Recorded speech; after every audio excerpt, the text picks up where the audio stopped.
Yeah, and it's not the transition. It's weird 'cause I just talked to a sergeant major about the transition process, and it is a DoD wide problem, right? It's not a specific branch issue. It's a DoD wide issue of, you know, how do I transition? How do I take 20 years of, doing the same job or being an expert at this specific thing and then correlating it to the civilian side, right? How do I prepare for, not cursing, right? Like very base level things, right? Not cursing, not being able to, work in a shop with the same guys or girls, right? What's the transition process look like for me, or for other people that are going through it? And every branch deals with it. And I got something what we like to say at my firm, we got stuff cooking up right now. So we're working on something to try to help that process. But it's terrible, right? It's a problem that doesn't get solved. And even like in a guard or a reserve capacity, right? The Maryland Guard sends units out the door every 2 to 3-ish years, right? The 29th Infantry Division deploys every 3-ish years, right? People go away for a year and then come home and don't really know how to reintegrate back into the civilian workforce after they were just a civilian, right? And it's everyone's trying to figure it out. There's a bunch, especially for the Army, there's a bunch of different transition programs, but the problem that really comes up is that I could be an E4 or I could be an E9, and it's the same briefing, right? I'm getting the same things coming out of this is how you transition, right? I could have been an E9 working at an executive level with a two-star, with a major general or lieutenant general, and my transition should look a lot different than, and nothing against the E4 or the E5, but their job is different, right? So when they go to look for a job, our resumes are drastically different.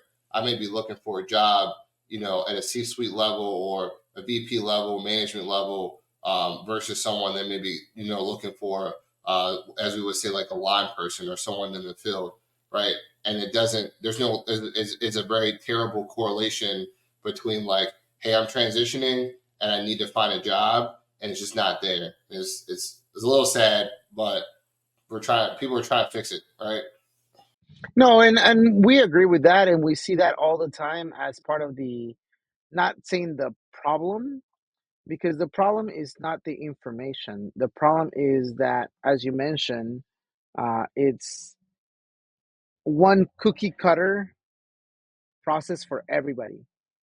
And we all know that process doesn't work out for everybody, right? They, at least for the Navy, they did try to expand it and say, hey, well, we're going to have break it down into, you have the main one, and then you're going to have to break it down into three different ones. You're going to have the educational pipeline. You're going to have the entrepreneurship pipeline. You're also going to have if you're looking for different certifications pipeline.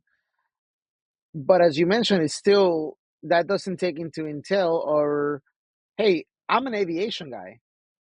If I'm going through a command that has only the ships, right? They're gonna talk a different language than me, right? If we have some of the Army guys coming into the Navy transition assistant program, they're not gonna know what we're talking about, right? And so on and so forth. So there's so many dynamics, so many things.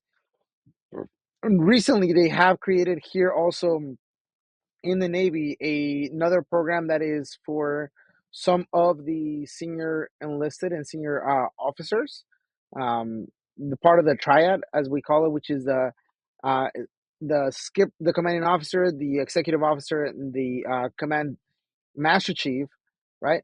but at the same time, that still is only three out of thousands of different people that transition.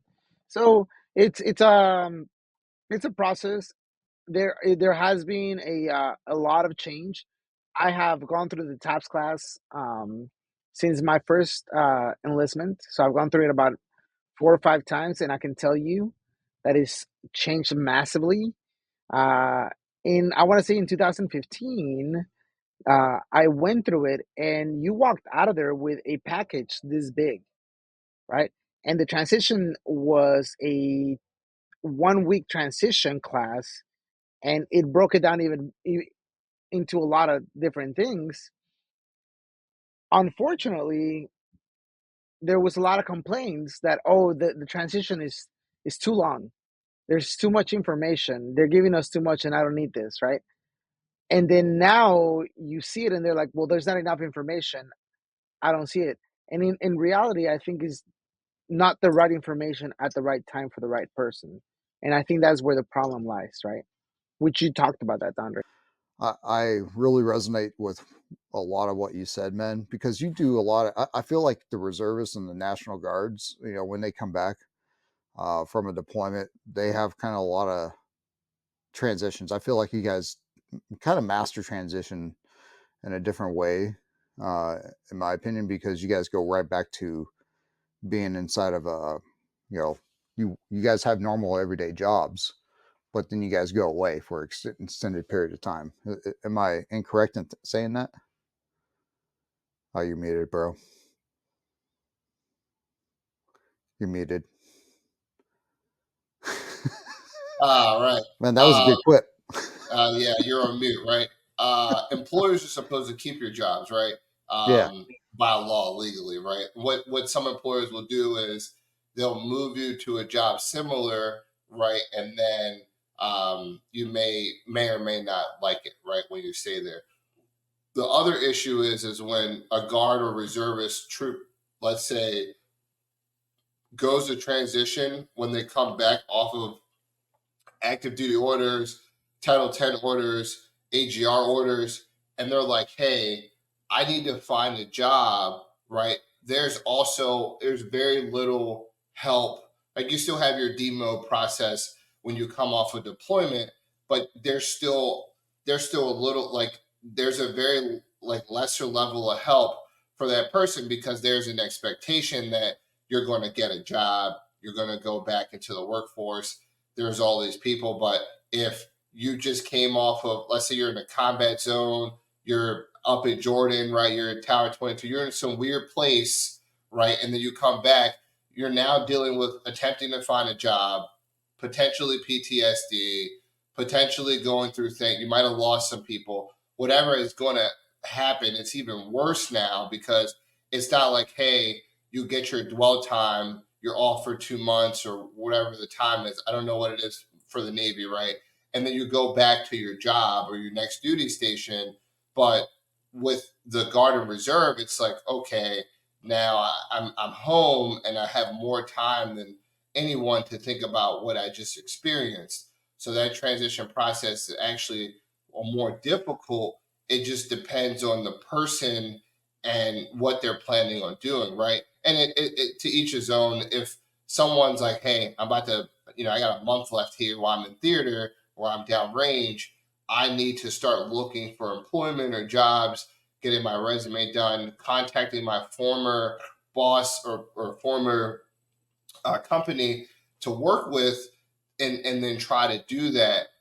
I feel like it's 50-50. I feel like a lot of people are like, yep, going back to my job, or I'm a government employee and I was able to, deploy. It's going to go back to, being in GS-15 or being in SES or, wherever I'm at. And then everyone else is kind of like, I don't really know what I'm supposed to do now.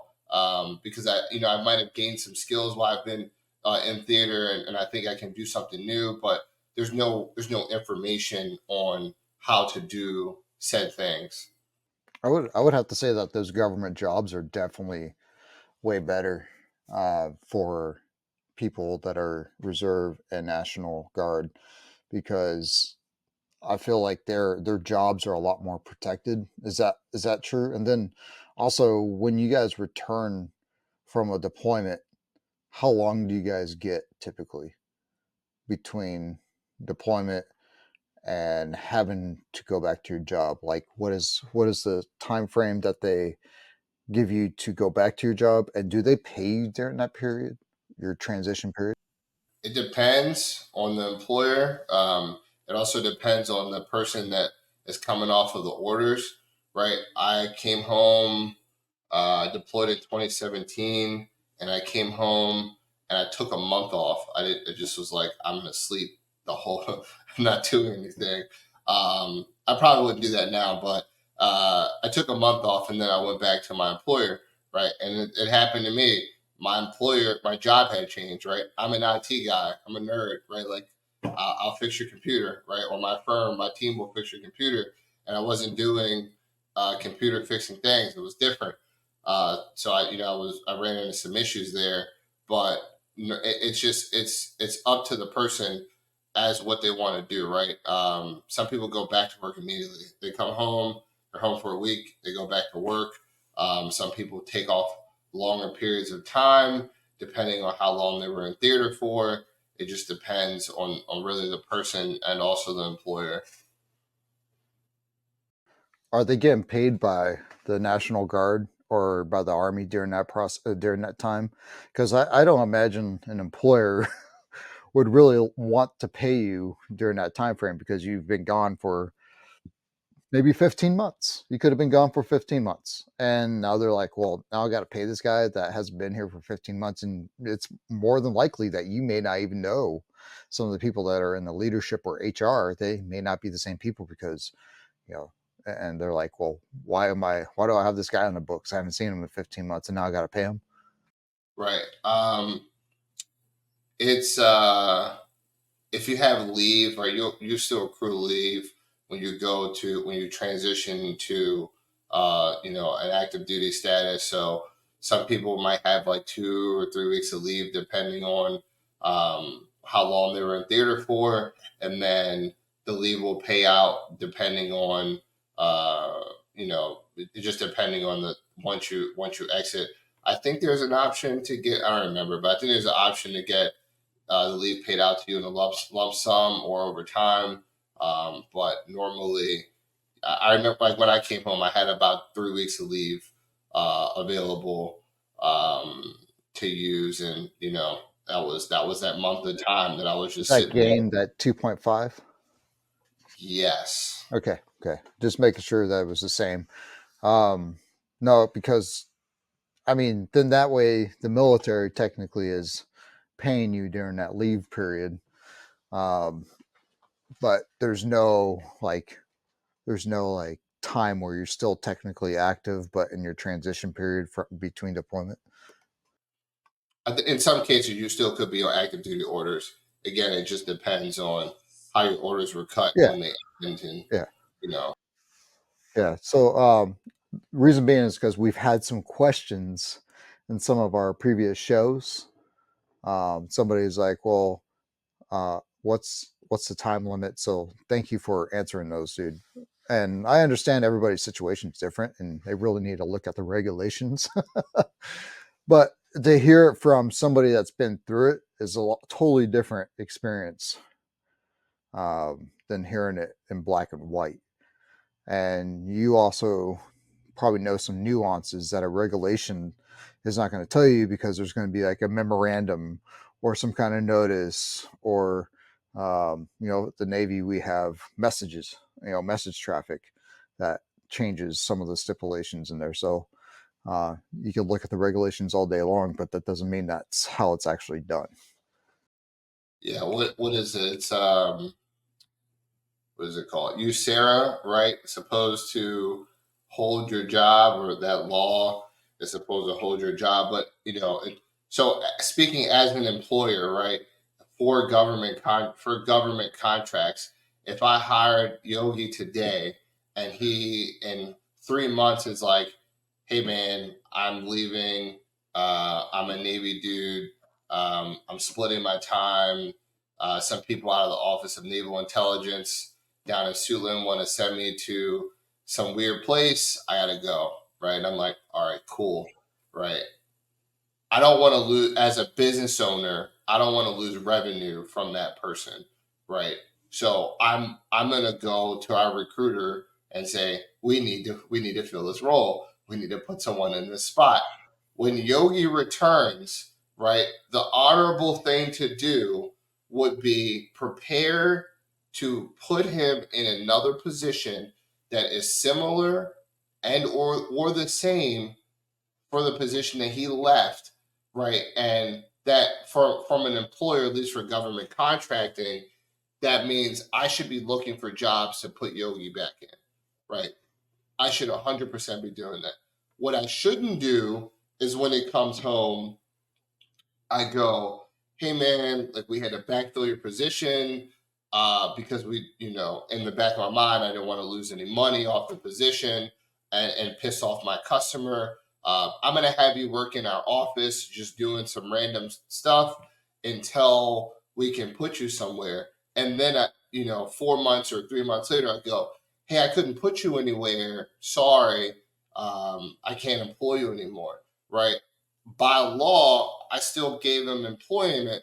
He still got back to work, but it wasn't what it would have been if he didn't leave. That's why there's a bunch of people that and groups that are specifically geared to like protecting people that are reservists and National Guard members because of that, right? Because of employers seeing the resume, even military spouses, they're like, hey, I'm a military spouse. I'm gonna be here for couple of years. If I PCS somewhere, I'm gonna be here for 3 or 4 years, and then I'm gonna have to leave. Employers don't like that, right? They just because they don't want to deal with it, which I think is BS, right? If you have some people are like, we're here for the veterans, and we really want to hire people that have served our country, and you do it, but then you don't do it all the way. You like have to it, right? And it's all the way is, hey, you got to deploy because you got to go do something cool or not cool for the country. You will have a job. You have the same job when you come back here, 100%. Valuable questions, and I'll probably edit some of this stuff in because, bro, that's some super powerful information for people to know. And I'm kind of upset that you didn't choose me for the job. You chose Yogi. Just I was where do happy I with it. no? Where do I file a complaint on this? Because there's got to be some kind of complaints department. It might be a round receptacle, but I would like to find that receptacle and put my my problems in it. Yeah, it's you know there's transition issues for all airmen, sailors, soldiers, space force, Marines, and whether you're reservist or you've been in full time, you know there's problems around it, right? And I think it's coming to light more, and that like I know guys, right, that I've served with now and that I've met through my career in the guard that have deployed more than 8 times, right? And their 20-year career, right? Some guys are at 10 deployments, 20-year career, because there's a lot of options, right? Because there's a bunch of different units in the state that could be going. So you get on what is it, mob cop, right? And you're trying or mob to try to move, and you're like, oh, I want to leave, I want to go, I want to go. If you have kids or a wife at that time or a spouse, it's easy to just roll out, come back, roll out, come back. But at the end of it, on the back end of it, like, okay, how do I take what I've learned, the leadership traits that I have, my skills, my job, and convert that into something that is going to afford me um, a good salary, right? So I, make some money. And for me, that's kind of, I was deployed in 2017 and I did that, right? I was like, I need to figure out what I need to do when I get home.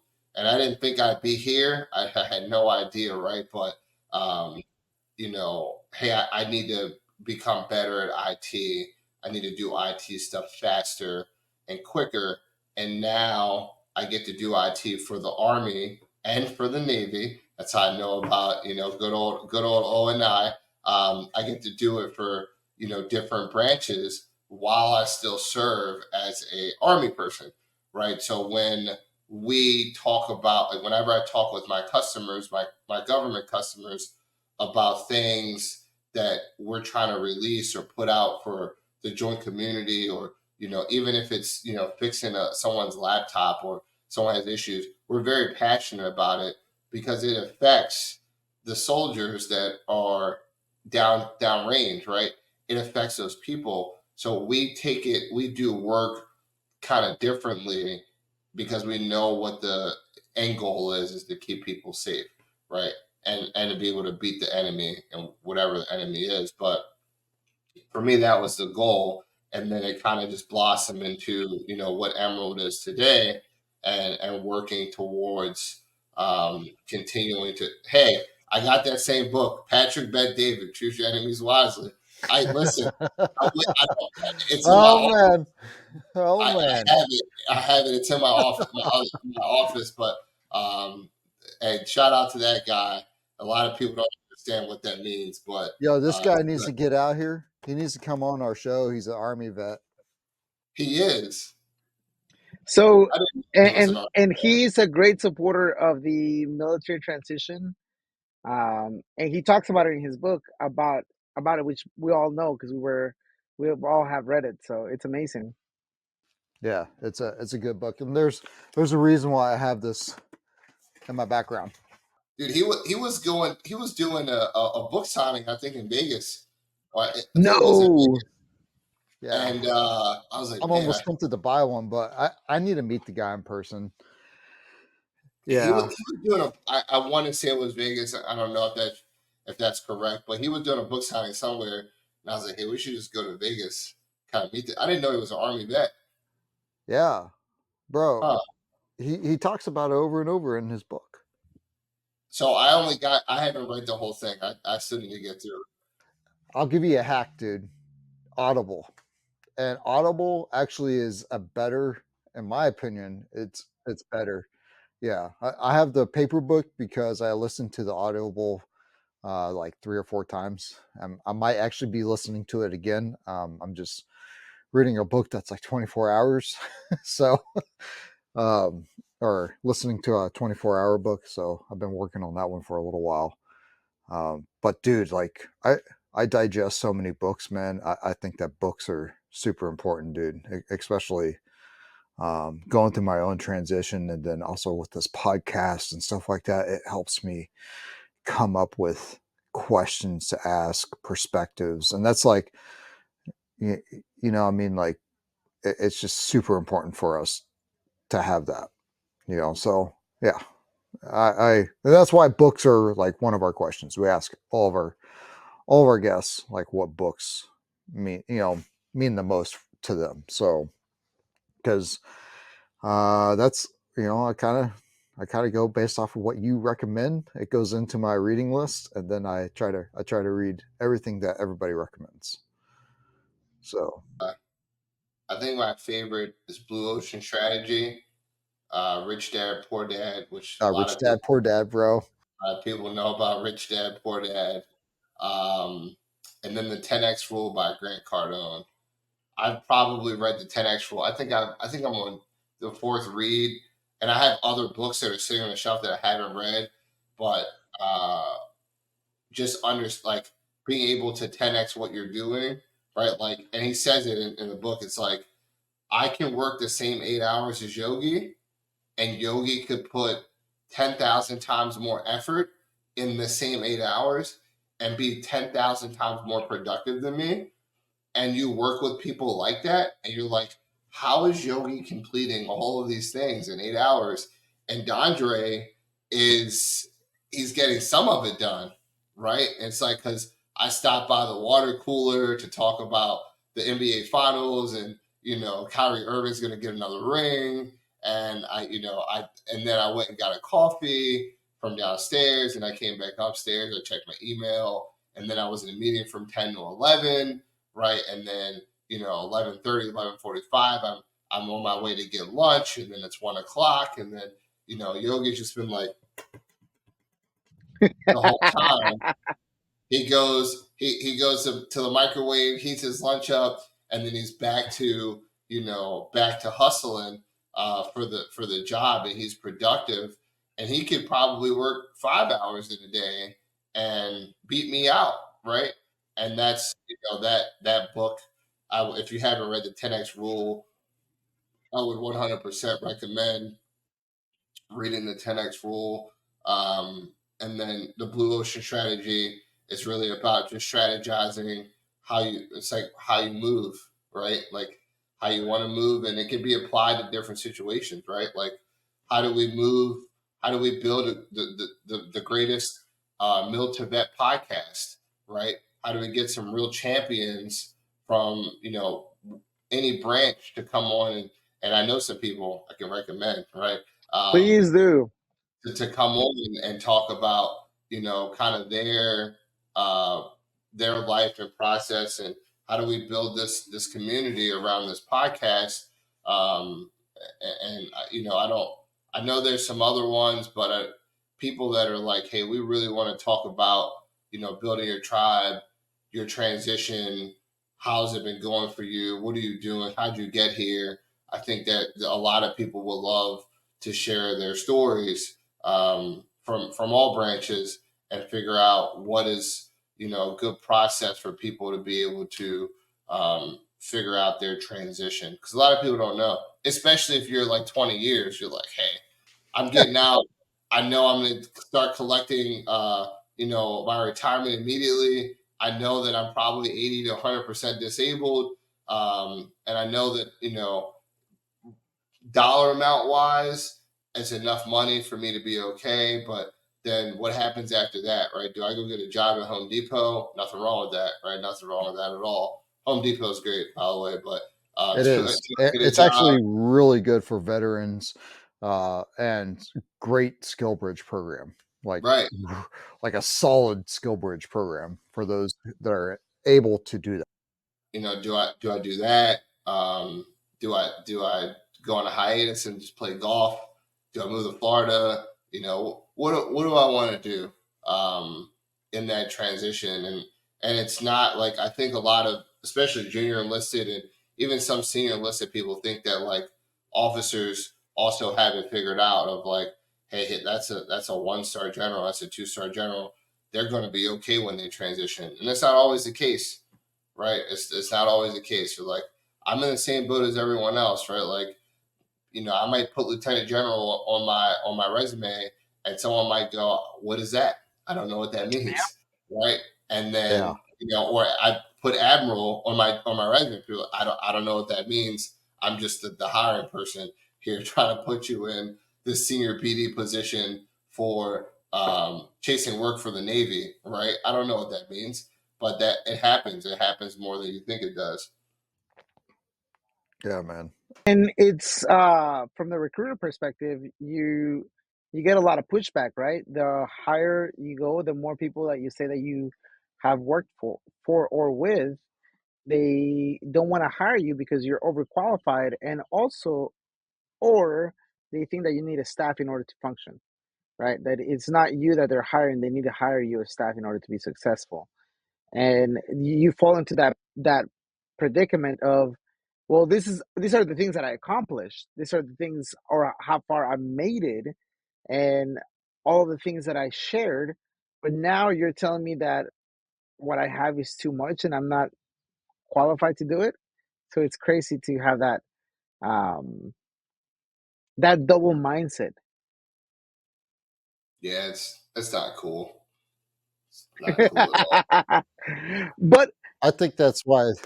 I think that's why there's an importance of having your resume targeted to that specific job, because if you give them a generic resume, you may have qualifications that make you sound way overqualified.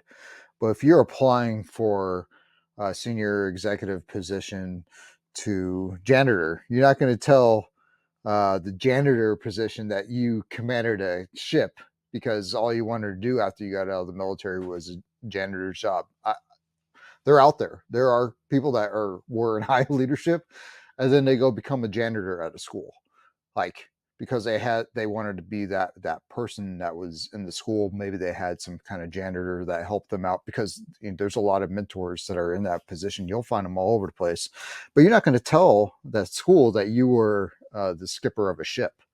They're not going to know that. Like, that's why it's important to target your resume for the job that you are, to help combat that whole entire "you're overqualified." That's just my 2 cents, man. From this old veteran. It's stressful, right? Like, listen, I'm a senior enlisted person. I'm not a senior officer. Um, I know some. I have a lot of friends that are probably between the '04 to '07 level, and their job isn't easy. It's not.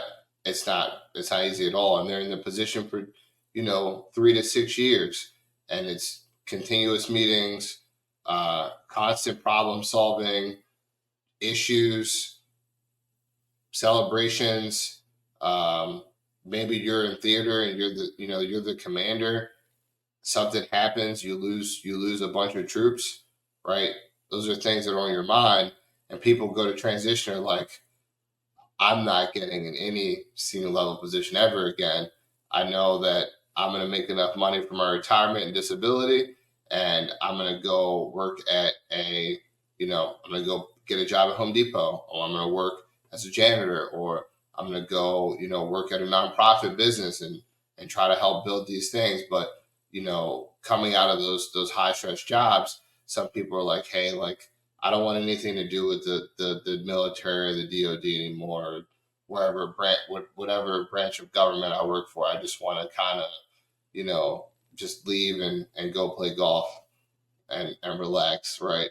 Um, and that comes with the job, but also again another transition issue of, hey, what would you like to do versus what do you want to do versus what can you do versus can you actually get a position somewhere that you want to be at, right? If you are serving in California, right? If you're over there at Miramar, right? That's a Marine base over there. If you're hanging out over there and you're like, I really want to go to Florida. I want to live in Orlando because my kids love Disney and they're 12 and 13.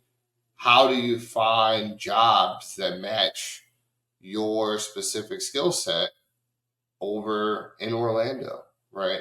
Without paying someone to do your resume, or without searching, going through clearance jobs or dice.com or all these places to find you a job. And, it's just the recruiter's going to call you and say, hey, sir, we're looking for this IT person. Do you have Security Plus? And, do you have any experience with working in IT? And you're a signal command sergeant major, right? And you've been in the Army for 25 years, 30 years. You're like, of course, do not look at my resume. But it doesn't work like that. And that's just that's a very truthful kind of environment that we live in right now for transitioning people. So, Dondre, tell us about who you are and a little bit about your background. Uh, Dondre Lawson. Um, I'm 32.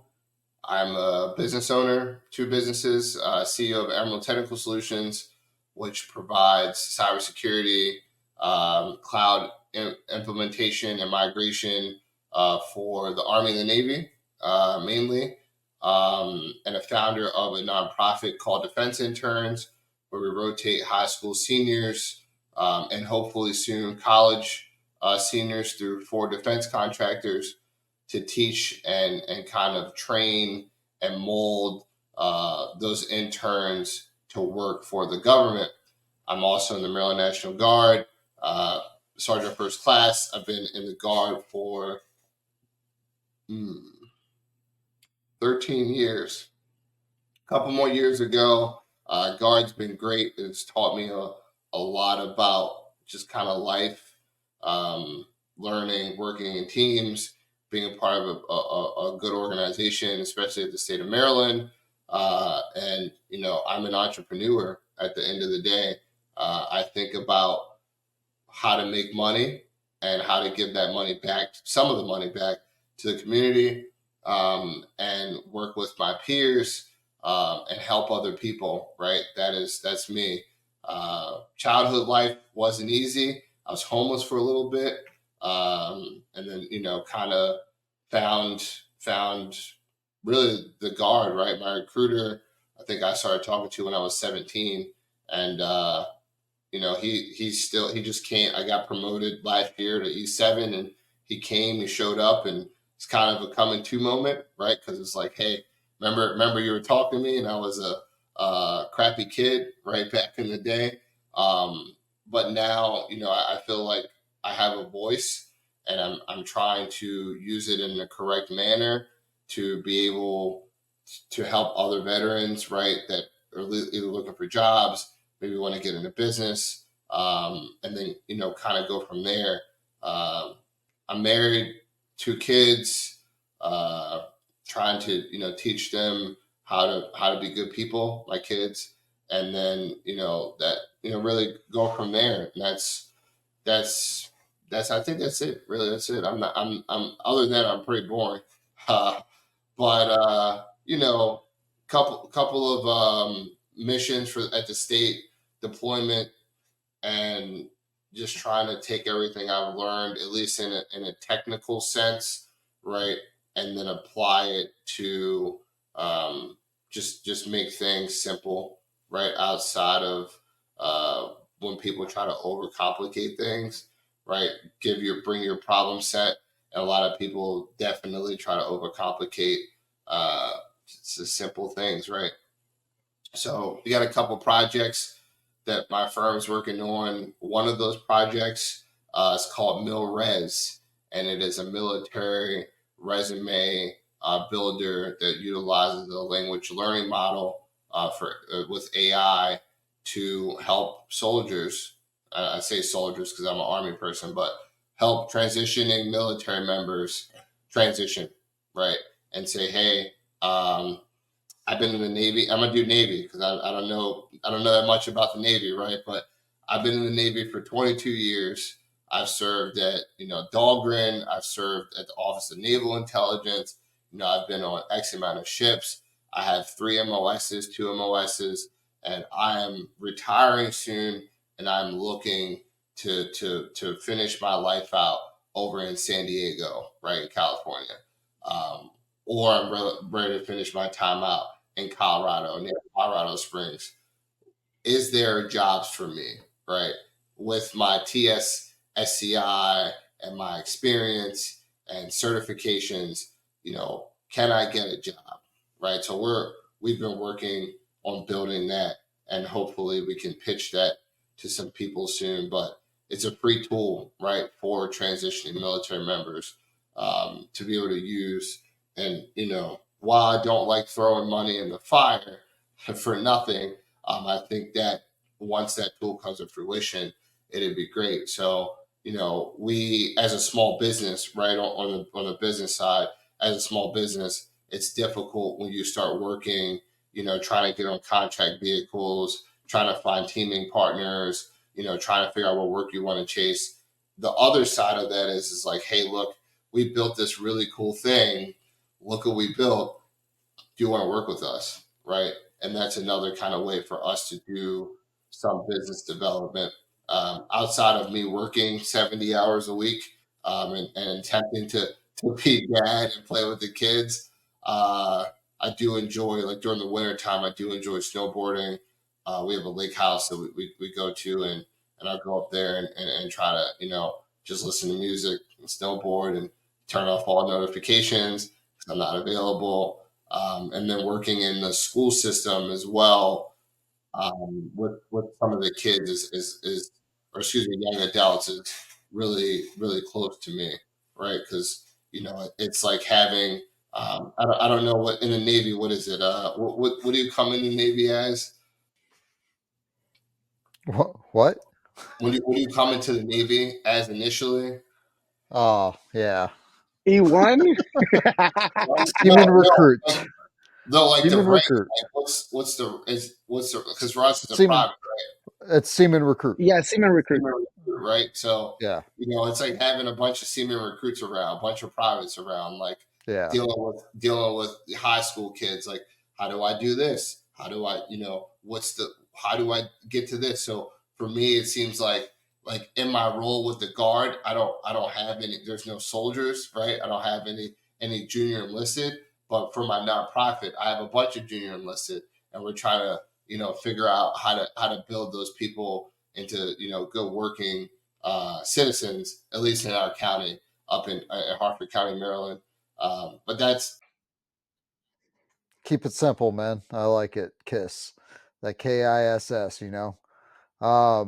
Hey, brother. So looking at your photo on the graphic, man, that we started out the show with, can you tell me about like what was going on in that photo, bro? I look mad, right? I look angry. I Yeah. was I was going for the I'm a serious business owner. Uh, when was that? It was almost 3 years ago, I think. Two years ago. This is right when we bought our office, moved into our office. So I think it was 2 years ago. And I just everyone has you look on LinkedIn, and everyone has their very serious photos of them, and a lot of people say they're like, "Hey man, you look scary. You look like someone I wouldn't want to talk to."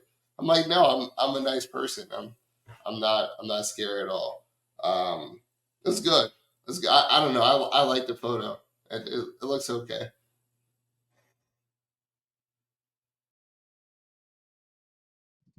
So now let me ask you, Andre. So why did you join the guard versus going active duty? What was your mindset on that?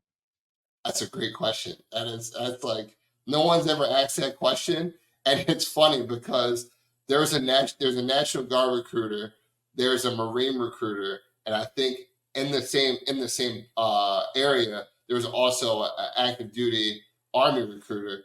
And when you're going through basic training initially and your AIT, everyone is together. It's not separated, right? It's like, oh, I'm going to this duty station, I'm going to Germany, and I'm like, I'm going back home to Maryland, right? Um, I think serving, and I didn't know what the guard was at the level that I do now. And I just think that I didn't want to be that far away from my family when I started it. And I didn't know that much. I also didn't know like that much. The National Guard recruiters for the state of Maryland are very persistent, very, very persistent. uh Even now, it's funny. Even now, like if I go, hey, I have somebody that may want to join the guard, they're calling me, texting me, and I'm like, hey guys, I'm not the recruit. Or like, we don't care, we want to get this person into the guard. And I get it, right? Because for me, it's been a very beneficial, and good time for me to build like what I had today. A lot of it's come from the Maryland Guard. But I look back, and especially some of my friends that like left AIT, which is the Advanced Individual Training, went away. They like immediately left and went to like airborne school, aerosol school, and it looks like they also got to travel a lot more and have more, I guess, fun. They get a bunch of deployments. That kind of stings a little bit because I didn't get to do that. And now I'm not near. I'm going to say I'm not nearing the end of my um, tour, but active duty. If people are like, hey, I want to join the Army or the Navy, right, or the Marines, you get to travel. You get to go to different duty stations. You get to meet a copious amount of people that will help you become a better leader. But then at the state level, you have to understand that if you're joining the Maryland Guard or whatever guard at the state level, yes, you can get deployed. Yes, you can do everything that you would normally do as an active duty Army person, but there's also a state component of it as well. And when I learned about what was the reason why, I kind of did that in 2015, was it 2014 or 2015? The state of Maryland and Baltimore, they had the riots, right? And the Baltimore riots, right? And the Maryland National Guard was activated under, I think, Major General Linda Singh, and we were on the streets of Baltimore, right, throughout the city, trying to help solve a state issue. Right, there was another issue. Hurricane Sandy came through, went down to Salisbury in Maryland. Right, we're helping people get out of their house so they don't, I would say drown, but so they not get put in a weird predicament that they can't evacuate. Right, taking water and resources and supplies down to people in that area. That was kind of eye opening. I was like, okay, this is why I joined the Guard. This is why I'm actually here, for these reasons at the state level.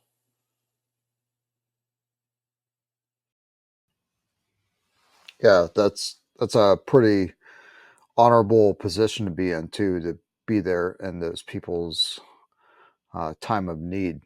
So the National Guard is definitely, like, I definitely count you guys in there.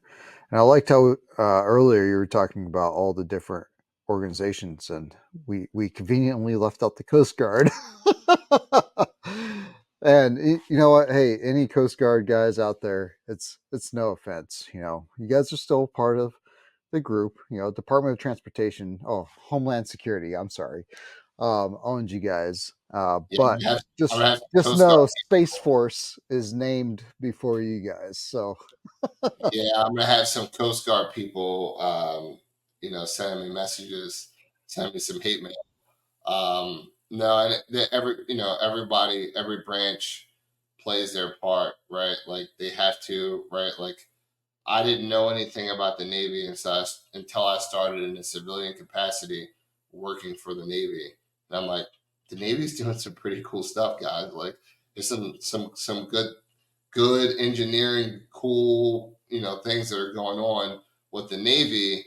And there's always Army beats Navy, Navy beats Army, but it doesn't matter what branch you're from, as long as you're there and you're trying to help protect freedom or build things to help help get information quicker. That's what we're in the information age now.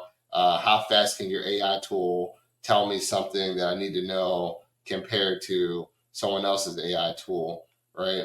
That's kind of where the world is heading. yeah, and thanks for that. And for the record, my brother is a Coast Guard guy, so I love ragging on them a little bit more. Go ahead, Yogi. Dondre, you have an amazing story of why you chose to serve and what branch you chose to serve. For anyone that's trying to figure out make up their mind about whether they want to join the reserves, the guard, the active duty, what advice would you give them? And what advice would you give them in order to be successful when they join? You're asking hard questions tonight. It's what is it? It's 10:30 here. Um uh if I was an 18-year-old me now, and things are a little different, right? Technology is advancing. You can make a bunch of money on the internet, right? Like you can make copious amount of money on the internet. You could have put 20 grand in Nvidia, uh, 2 years ago and been a multimillionaire. Uh,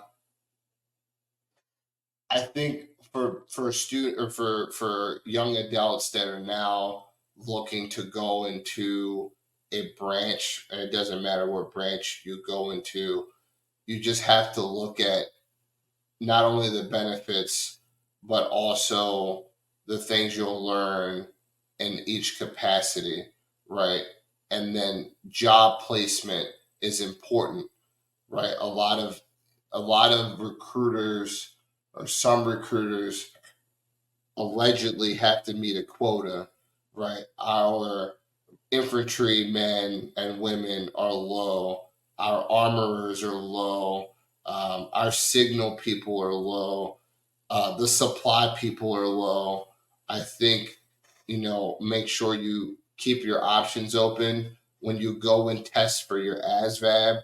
Make sure your ASVAB scores are high so you can place in the job that you think you want to place in, and also do what you know best, right? If you're a person you like to be in the woods, if you were in the Boy Scouts, if you like to do things like that, I would, recommend that you would probably want to do infantry, maybe want to be a Delta Scout or Cav Scout, um, comparably to the person that can break into a computer, right? Or the person that is good with working with systems or servers or code. You're going to go into a signal, a signal job, or you're going to go into, like, Marines have data Marines, or they still have, I think they still have data Marines, right? You're going to go into one of those signal jobs. Even the Navy, right? The Navy, you guys have it as well. You got those signal jobs, those help desk people, those server admins, those people that are keeping the communications up. That's what you need to do. So the person that's really thinking about, hey, this is what I'm looking on doing, this is what I want to do, I think they really need to focus on what skills they have now, and building on those skills, right? For me personally, I've been a nerd since day one, right? Like, I got a vintage N64 sitting over here on the shelf, and Bro, it's bro, a I got vintage stuff too, man. Yeah. it's a lime green N64 with the Zelda cartridge in it, right? Like, I've been playing video games and trying to make things work since day one. So when I joined the Army and I said I want to be in the Signal Corps and do signal stuff, it was easy. Like, I thought basic training wasn't easy. That was fun. But outside of that, it was easy for me. So those were things that I like to do. I didn't get forced to do something that I didn't want to do. And then and I distinctly remember Fire My Recruiter. It was like, uniform, 25 uniform, 25 Bravo, and then infantry was the last choice if I didn't get into one of the other schools. Who knows what would have happened if I'd have went into the infantry, right? I might not be sitting here talking to you today. Who knows? Just pick what you know, and go down that path, because while recruiters have quotas and things that they need to fix, the people will come, and they'll be okay. So I love that you talk about having options and being informed and being able to start guiding yourself to where you want to be, right? Um, Now, you have been in for how many years now? 13, correct? Now, with that in mind, you have had a couple transitions back and forth, right? Because being in the guard, essentially every time that you go there for the weekend, you're going and you're having a transition and coming back, right? And then you do have uh, every once a year, you do the whole one time out of the year that you go for a whole week, then you come back. With all those transitions, what advice would you give to anyone that is looking at joining, right? Whether it's active duty, reserves, and you've seen a lot of people that get activated and you go on deployments and come back for, 6 to 9 months.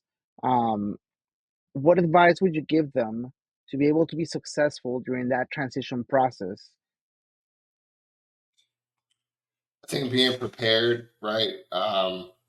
You don't know, and it's different levels too, right? Like, if let's say a hurricane comes to Maryland tomorrow, and the state starts activating people, right? And anyone can be activated. It doesn't matter your rank. If the 2-star at the state level goes, hey, we need people to do X, Y, or Z, you're going to have to go, right? So you're going to have to be prepared to leave your family, leave your employer, right? And then let everyone know, hey, this is what's going on. I think some people understand that, and some people don't understand that, where they go, "Oh, I'm leaving. My employer they have to keep my job, and they have to deal with it. They don't really have a choice." And that's not really the case. I think it can be the case, but I think just being prepared to know that you may have to leave. If you go on your AT, right, you go do your annual training, and you're away for 2 weeks. What do you have to complete at your job before you leave? What do you have to complete at home before you leave? And then when you come back, what are you going to have to do when you come back, right? For a family, you might need to take a couple additional days off for your family stuff before you go back to your job, right? Because you might have things to do. I think those are all good points for people to take and use when you talk about, hey, I'm coming off of AT orders, or I'm coming off of a MOB, or I was activated at the state, right? So anything can happen. It just depends on how the people, how the person prepares for the happening. So tell us more about your business. Um, what exactly is it that you do? Because you said that you help Army and Navy find ITs. Is that what I understood, or what is it? You contract ITs to the DoD. Is that what I'm? I love when the Navy talks about IT, because everyone goes to ITs, right? It's like, hey, you guys are ITs, you guys will figure it out. So we do provide cybersecurity services and cloud services to specific customers throughout the DoD. I can't talk about what we do because some of the stuff is classified, but think about it as like you got ITs in the Navy, right? Help desk services, server admin services. I can't reach these websites. Things are down. Trying to change and figure out where a business's code base may live, or trying to figure out how to implement something new, is what we're doing right now for the business, right? And then cybersecurity and a copious amount of documentation behind how you do cybersecurity, or how your organization does cybersecurity, is what we're doing, right now, and try to build on that. And the building on that can be difficult, or is difficult, right? We're just at the point of, hey, we have good past performance, good experience. The owner and some of the people inside of the C-suite are technical. If you partner with us, we will ensure that we're going to try to solve whatever technical issues that you have. The fact you brought up, you said ITs. It's funny because I just heard that not that long. I was at one of our customer sites, and I was like, "Why do people keep saying ITs? What is that? What are you guys talking about?" And it's just how you guys refer to your nerds over at the Navy. Yeah, yeah. We love our nerds because we like our email, we like our communication systems working.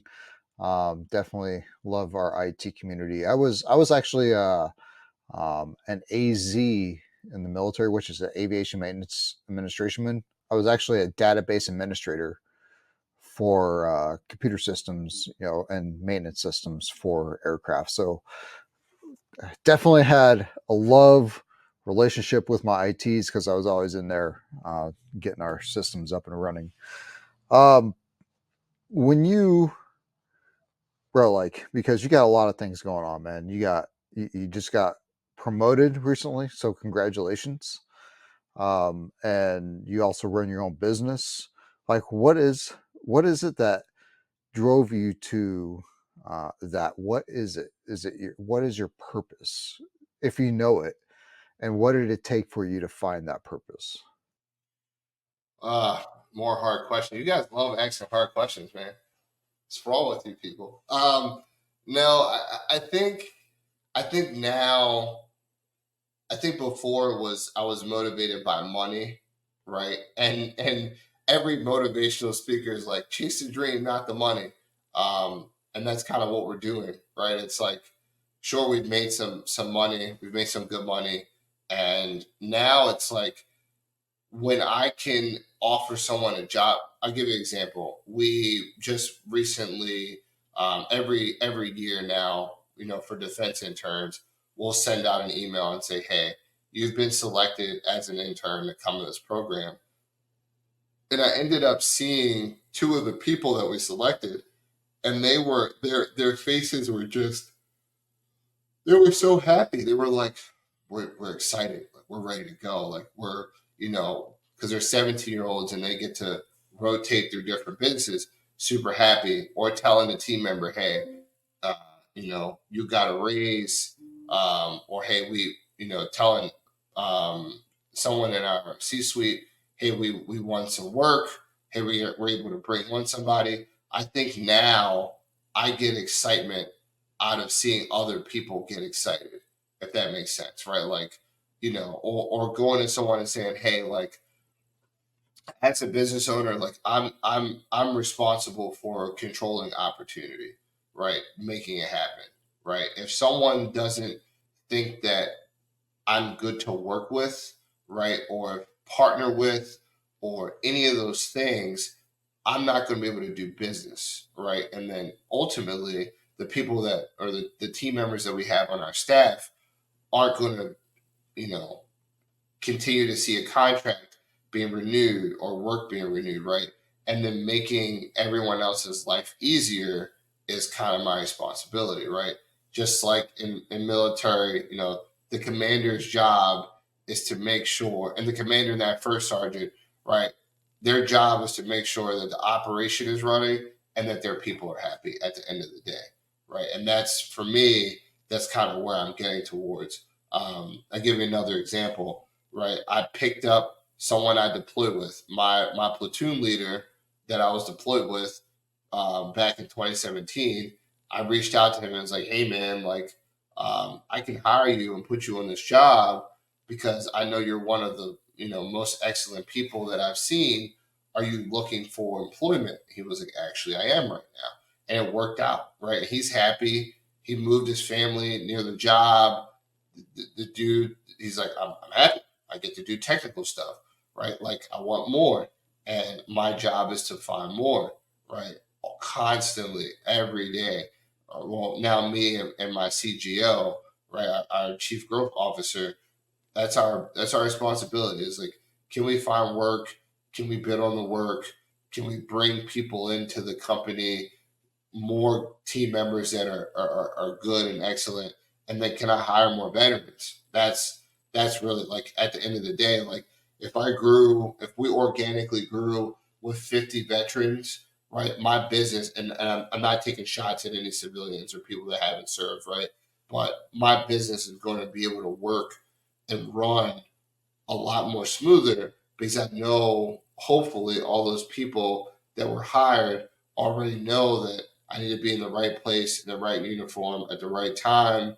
I need to speak a certain way. I need to execute on task a certain way, and then go from there. That is what's really important to me at this point in time, as a business owner and also as a founder, for a nonprofit.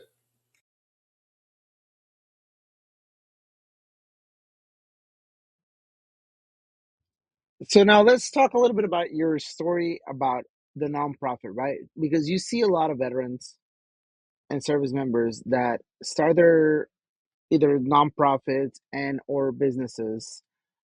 What advice would you give them if they were thinking about pursuing that? So I'm gonna drop some heat, right?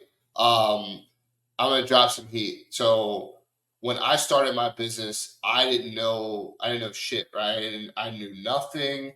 I just knew that I was a good engineer, right? I was doing some VMware, Citrix engineering, some very light software development, and then really, like, remote hybrid environments for development groups.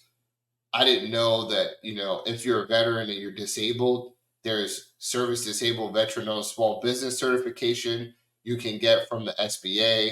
I wasn't informed or knew about, the types of insurance someone would need,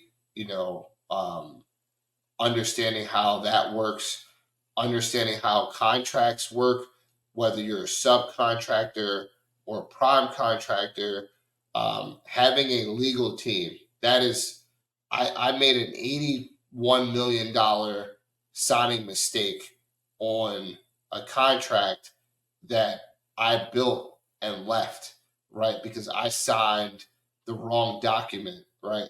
Absolutely diabolical, right? For the other person, 81 million bucks, right? Over 5 years. And I knew the work like the back of my hand. So having a legal team on your staff, even if it's, some like a legal counsel, right? That you go, hey, Yogi is my lawyer. Someone sent me a teaming agreement for this opportunity called Mill to Vet, and they want a bunch of different, IT platforms for training veterans on how to build successful businesses. And they put out an opportunity for $80 million, and Yogi wants me to work with him. Well, I'm going to send it to my legal team, and then they're going to let me know if, this is good, because at the end of the day, I know my skills and what I'm doing, being an IT person. I'm not a lawyer, right? I'm not a legal person, right? Even with some of the tools that we're building, I had to have an M&A lawyer, which I do. I have someone I can call, and she is awesome. She'll let me know what's going on.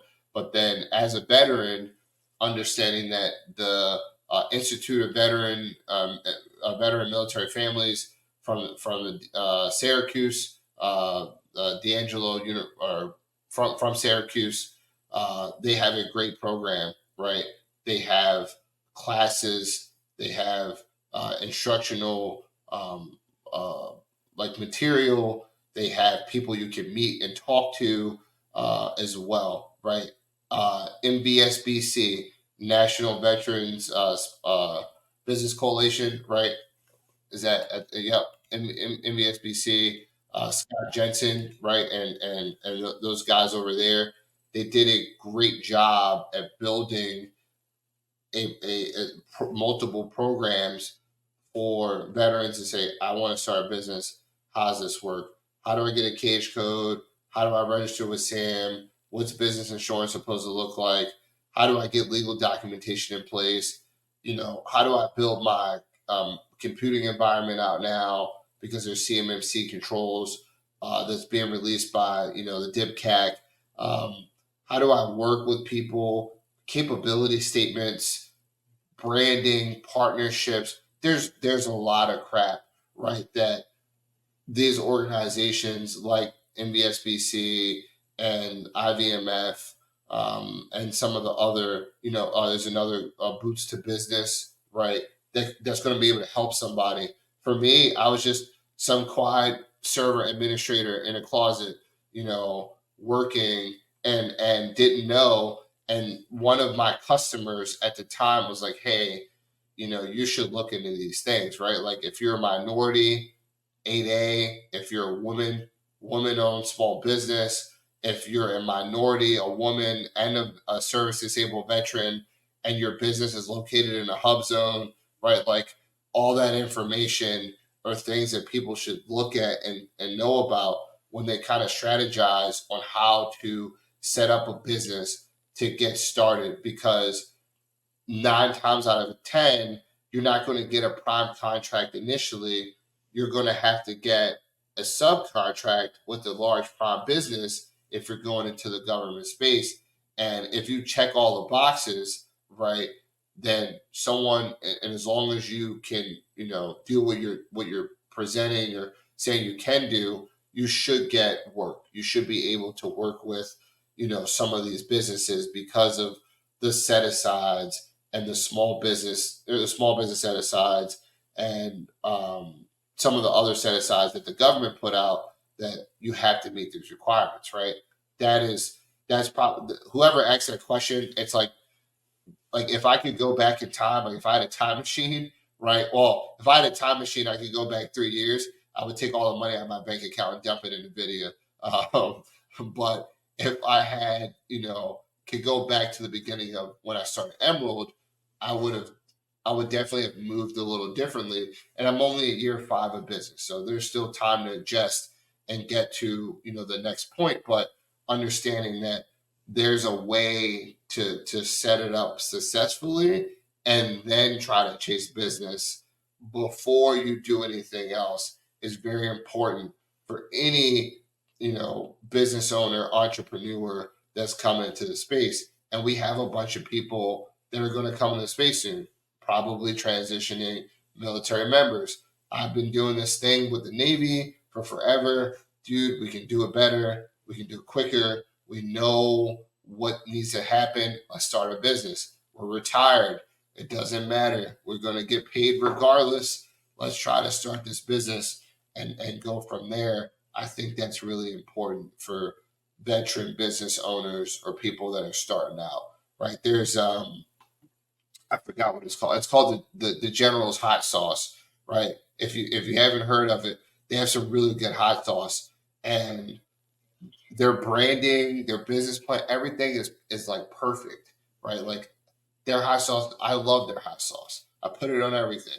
It's good, but how did they set up their branding in order to get to the point that they're at? Yeah. So like kind of recently in the last month, so month of May, approximately 56,000 information technology people in the IT sector lost their jobs. Do you think, as veterans, we is that you, Yogi? Oh, my bad. He's on Point Loma, so he's got the wonderful sound of morning colors and Was afternoon. that the Point Loma? retreat? No, no, no. That's not the retreat. No, that's taps. They're playing taps, man. They're lowering their flags right now Oh, they're Lord of on the Flies. base. I was like, what Yeah, is that? yeah, man. So a lot of people in the tech sector lost their job recently.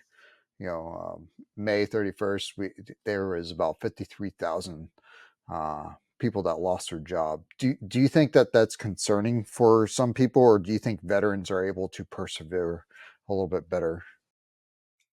I think if they're going and working for the DoD in a DoD space minus versus commercial space, right?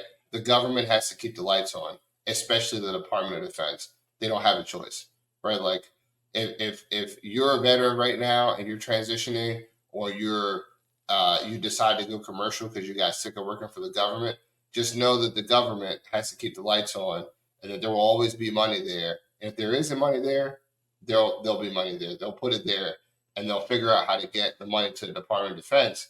Um, and I think there's job security, especially like for me, it's different. Right? As a business owner, right, I'm looking for opportunities for us to chase. But if it was engineer Dondre, and I was just roaming around looking for a job, I could go work anywhere, right? Like it wouldn't matter because there's a copious amount of open jobs for government contractors. Someone texted me that just when we are in here said, "Hey, I'm looking for this type of person. Do you know anybody?" And I don't right now. I don't know anybody, but I have people have open jobs and need to fill them. But on the commercial side, right, like big companies like Amazon, Microsoft, Google, AI is going to start replacing a bunch of entry level jobs.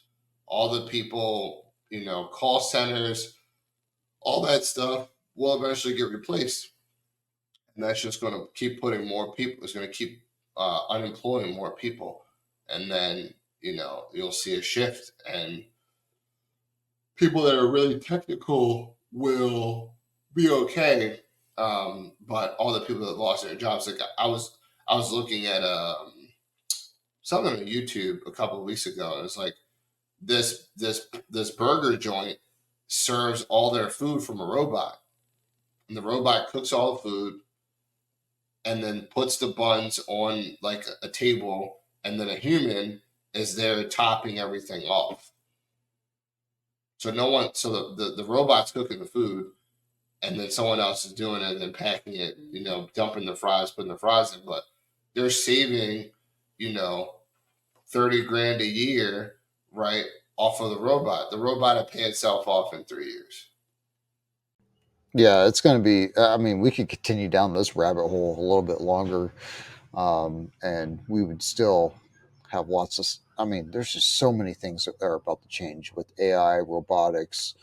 I think that maybe they're going to lay off too many people, because what they should do is have a worker with AI versus getting rid of too many people. I think there might be a possibility that they go too far in that, but bro, that could be a rabbit hole of a conversation. Um, Speaking more about your own personal story, how did you get that mindset of, this is what I'm going to be doing? I'm going to be that business entrepreneur. I'm going to uh, take charge of my life, and still while serving in the National Guard. I think the mindset has changed. If you asked me a year ago about my thoughts on continuing to serve, it would have been probably drastically different. I think there's different levels to leadership.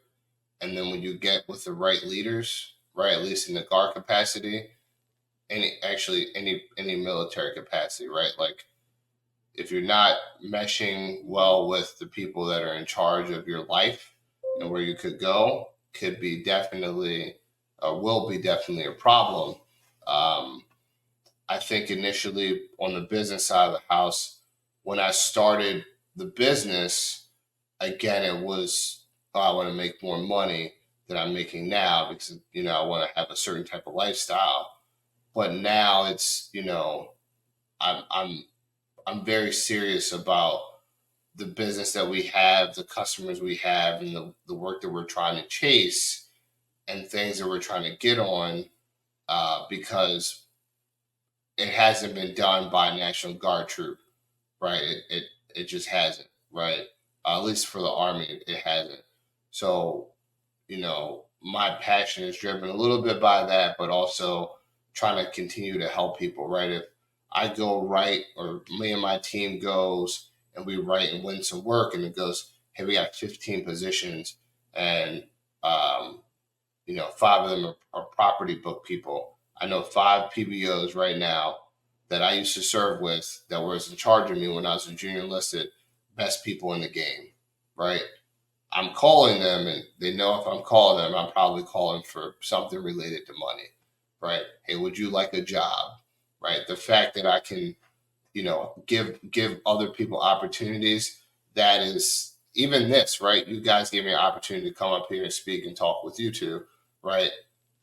It's great when you can do that, and that's really where it stems from, is being able to create opportunity now, either on the civilian side and or my guard side. So now, Dondre, how can we, or what would you recommend for someone that is going through their transition process to get in the right mindset about this whole shifting and being flexible? And then from there, also, if they want to open up their business, right, to not get overwhelmed with all the information that you just graciously laid out, because that's huge, right? Um, what steps would you recommend to get into that proper mindset for that kind of transition? Stop asking hard questions, man. Um, Hey, I, let's I think, just pour another whiskey, brother. yeah, I ran out, man. I gotta go get some more. That bourbon's good. Um, I think having the access to information is good, like knowing where to get it from, right? I want to transition, I want a job, or I want to transition, I want to start a business. Um, I think having that information set somewhere is good to have. I know it's not really the answer, but it is a answer, because everyone's business is different. Like business isn't the same. It just depends on what the person is attempting on doing, and then knowing who to call, right? Like, actually, two guys just, one dude I think was a Coast Guard, other guys is I think he's an Army dude. Um, they set up a business, and they reached out to us for some IT help setting up their Azure tenant in GCC, because of the CMMC controls that are going to come out from DibCap. And we did that. We built it for them and said, this is what it cost. And they were like, "That, are you sure that's it?" I'm like, "That's it." I'm like, "You guys are vets. I'm gonna refer you to a lawyer that's gonna help you get all your legal documentation in place. But the rest of the stuff you guys are doing, I don't know anything about. I will look for other veteran business owners that can help you out, right?" And it's like that community of everyone that's hey, here's some veteran IT companies, here's some veteran legal firms, here's some veteran branding and marketing companies, right? Putting all those people in, your Rolodex, right? To say, "Hey, I got the guy for you," right? If anyone asks me about a legal issue, I send them directly to my lawyer, who's a retired JAG officer. That guy knows everything, right? And I think it's a good, priced well too. He knows everything, and he knows when you're trying to start your business off. He's not going to, bend you over on cost, on what it's going to, take. He's just going to, say, "Hey, I'm willing to work with you. You're going to have to pay, but having the resources and knowledge is definitely important." And those are things you can build, by going out to events and getting, involved and stuff. "Hey, I'm a new IT company and I'm looking for, website help, or I'm an Intel company, right? And I'm looking for website help. Like, who's coming to do that for you?" I think that's where it's important to take note if you're a new company or new person coming into the space. Now, with that, how can our audience get a hold of you to be able to ask you the hard questions? LinkedIn. I'm on LinkedIn. It's You can LinkedIn, me on, Dondre Lawson. The picture they showed earlier, I look real angry in a suit with a green tie. I'm not an angry person though.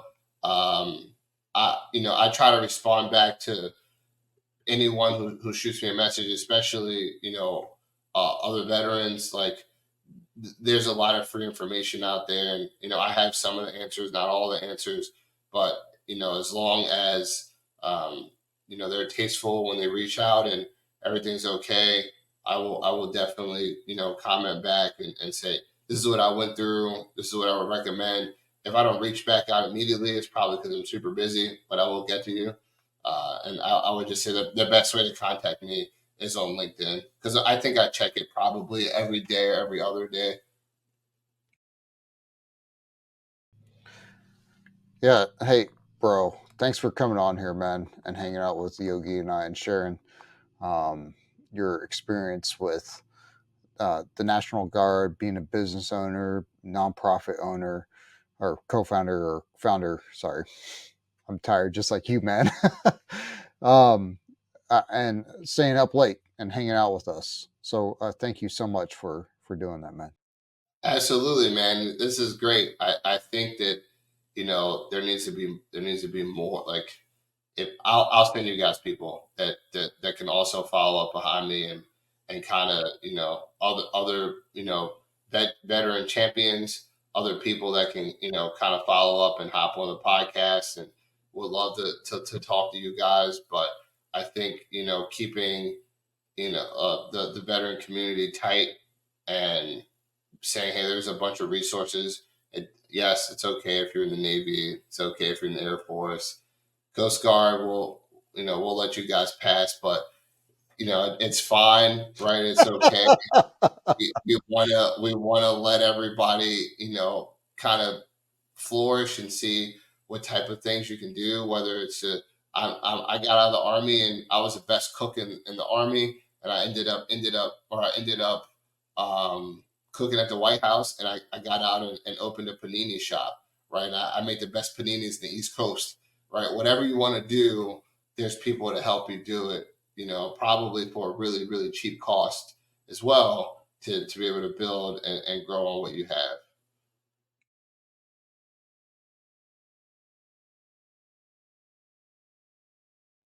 And with that, bro, I know you're exhausted, and thank you for staying up so late with us. Absolutely, thank you for everything. Thank you for what you're doing. Thank you for finding a way to get the younger community, right? The kids or young adults, as you mentioned them, uh, to be a part of giving them a future, right? Finding them a home, finding them a new career, right? Thank you for starting an organization that does that, and not just for them, but also for the helping our service members and the people in the guard to be able to find the right place and the right home. I appreciate everything that you're doing. Hey, thanks, gents. You guys have a good night. It's almost past my bedtime. Yeah. Hey, everybody, you heard it. We got Dondre on here. I want you guys to take a look at what he's going. His LinkedIn profile is going to be in our show notes. All right, ladies and gentlemen, it's not all rainbows and unicorns out there. It is your transition. Take charge of it. Build it out. Hey, Dondre, we're going to do a quick intro. Yogi's going to knock it out really quick. All I need you to do is say thanks for having me on the show, or whatever you want to say. So because we didn't do the traditional intro, we just kept going. Like by the time we were in it, I was like, you know what, just keep going, man. We'll do the intro at the end. 2 secs, bro. 2 secs. All right, Okay. ready? Going in 5, 4, 3, 2, 1. I'm Dondre Return Lawson. to it. Thanks for having me on the show. Not yet. Oh, Too okay. fast. But just so you know, I could separate the audio, so I could probably still use that. No, I'll do another one. That's all right. Perfect. So you go and then I go. Return to Roots Podcast. Welcome. Today we bring you Dondre Lawson, amazing service member. Without further ado, welcome to the show. Hey, thanks for having me on the show, guys. I'm looking forward to it. Yeah, man. Hey, it's blah blah blah blah blah. All right, cool. Thanks for coming on, dude. Seriously. Absolutely, guys. Listen, you guys need anything? I will actually write it down now and make a